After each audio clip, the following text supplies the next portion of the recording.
இருக்கு. பிள்ளைகள் கெட்டு போவதற்கு மிக முக்கியமான காரணம் நண்பர்களாக இருக்கிறாங்க. மறுமை நாள்ல கெட்ட நண்பர்களுடன் சேர்ந்தவர்கள் கூறுவார்களாம், யா வைலதா லைத்தனி லம் அத்தஹிது குலானன் கலீலா, என் துக்கமே, பாவம் செய்யும்படி தூண்டிய இன்னவனை நான் எனது நண்பனாக ஆக்காமல் இருந்திருக்க வேண்டுமே என்று கூறுவான்.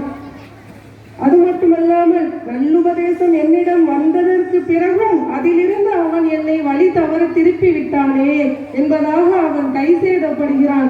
மறு உலகத்தில் போய் அவன் கைசேதமடைந்து எந்த ஒரு பயனும் இல்லை. நஊது பில்லாஹி மின்ஹா. அதனால் கூடா நட்பு கேடாய் முடியும் என்பதாக கூறுவார்கள். இவ்வுலகிலும் கேடுதான், மறு உலகிலும் கேடுதான். அதனால் நம்மளுடைய பிள்ளைகளை சாலிகான பிள்ளைகளாக நாம் வளர்த்து சாலிகான நண்பர்களுடன் சேர்ந்து வாழ்கிறார்களா என்பதை நாம் சற்று கவனத்தில் கொள்ள வேண்டும்.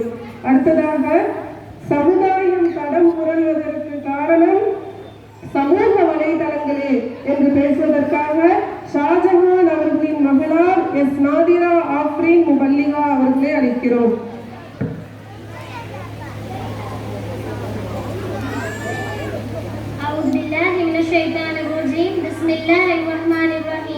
إن الحمد لله نحمده ونستعينه ونستغفره ونعوذ بالله من شرور أنفسنا ومن سيئات أعمالنا.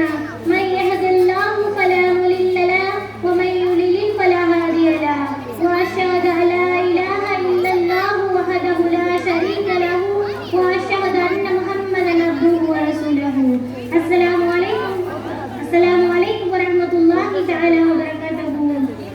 இப்போ உள்ள காலத்துல சோறு தண்ணி இல்லாம கூட இருந்துடலாம், ஆனா சோசியல் மீடியா இல்லாம கொஞ்ச நேரம் கூட இருக்க முடியாது. அப்படித்தானே? நான் இன்னைக்கு உங்ககிட்ட பேச வந்துள்ள தலைப்பு, இன்றைய சமூகம் தடம் புரளுவதற்கான காரணம் சமூக வலைத்தளங்களே, சோசியல் மீடியாக்கள். இந்த வாட்ஸ்அப், ஃபேஸ்புக், இன்ஸ்டாகிராம், யூடியூப் இதெல்லாம் ஒரு இன்ஃபர்மேஷனை ஒரு நொடியில எல்லாருக்கும் கொண்டு போய் சேர்க்கறதுக்கும், அறிவை வளர்த்துக்கிறதுக்கும், உலகத்தோட இணைந்திருக்கிறதுக்கும் இதெல்லாம் யூஸ்ஃபுல்லா இருக்கு. இன்னைக்கு இதை யூஸ் பண்ணாதவங்களே இல்லை. சின்னவங்கள்ல இருந்து வயதானவங்க வரைக்கும் எல்லாருமே இதை யூஸ் பண்றாங்க. அப்படி யூஸ் பண்ணக்கூடிய இந்த சோசியல் மீடியா தான் மனிதர்களை அதுக்கு அடிமையாக்கி சமூகத்தை வழி கெடுக்குது. சிந்திச்சு பாருங்க அல்லாஹ்வின் நல்லடியார்களே, ஒரு நாள்ல நம்ம எவ்வளவு நேரம் சோசியல் மீடியால செலவிடுறோம், எவ்வளவு நேரம் இபாதத்துகள்ல செலவிடுறோம்னு. இப்போ உள்ள காலத்துல முக்கால்வாசி பேரு சோசியல் மீடியாக்குள்ளே தான் மூழ்கி இருக்காங்க. சோசியல் மீடியாக்குள்ள போயிட்டாங்கன்னா அவங்கள சுத்தி என்ன நடக்குதுன்னு அவங்களுக்கு தெரியறதில்ல.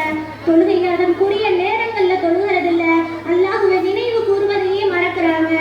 இன்னைக்கு சோசியல் மீடியால தெரியாதவங்கள்ட்ட எல்லாம் ஸ்டேட்டஸ் போட்டு, ஸ்டோரி போட்டு, நான் சந்தோஷமா இருக்கேன், நான் சோகமா இருக்கேங்கிற விஷயத்தெல்லாம் சொல்றாங்க.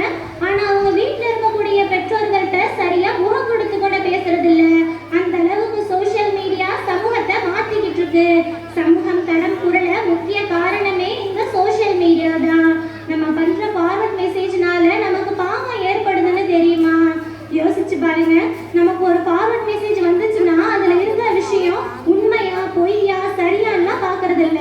உடனே நமக்கு தெரிஞ்ச எல்லாருக்கும் அதை ஃபார்வர்ட் பண்றோம். இப்போ உள்ள சோசியல் மீடியால வதந்திகளும் அவதூறுகளும் தான் அதிகமாக இருக்கு. அப்ப நம்ம பண்ற ஃபார்வர்ட் மெசேஜ் வதந்தியாகவும் அவதூறாகவும் இருந்துச்சு அப்படின்னா அது எவ்வளவு பெரிய பாவமாகும். அல்லாஹ் தஆலா சூரா அன்-நூர்ல 19வது ஆயத்துல சொல்றா, இன்னல்லதீன யுஹிப்பூன அன் தஷீஹல் ஃபாஹிஷது ஃபில்லதீன ஆமனு லஹும் அஸபுன் அலீமுன் ஃபித் துன்யா வல் ஆஹிரா. இவர்கள் மூமின்களுக்கு இடையே மானக்கேடான காரியமான அவதூறு பற்றின செய்தி பரவுவதை விரும்புகிறார்களோ அவர்களுக்கு நிச்சயமாக இம்மையிலும் மறுமையிலும் நோவினை அளித்திடும் வேதனை உண்டுன்னு அல்லாஹ் தஆலா எச்சரிக்கிறான்.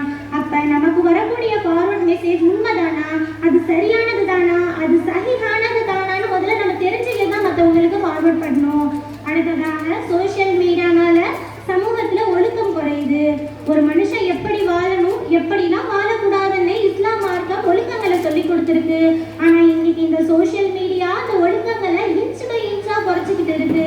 இன்னைக்கு சோசியல் மீடியால ஒரு வீடியோக்கு கீழே உள்ள கமெண்ட்ஸை படிக்கலான்னு போனா அதை படிக்க முடியாத அளவுக்கு கெட்ட வார்த்தைகளும் அசிங்கமான பேச்சுகளும் தான் கமெண்ட்ஸ்களாக இருக்கு.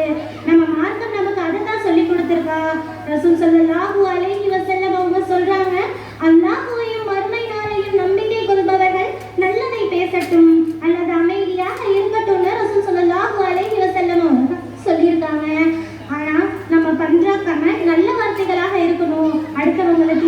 கெட்ட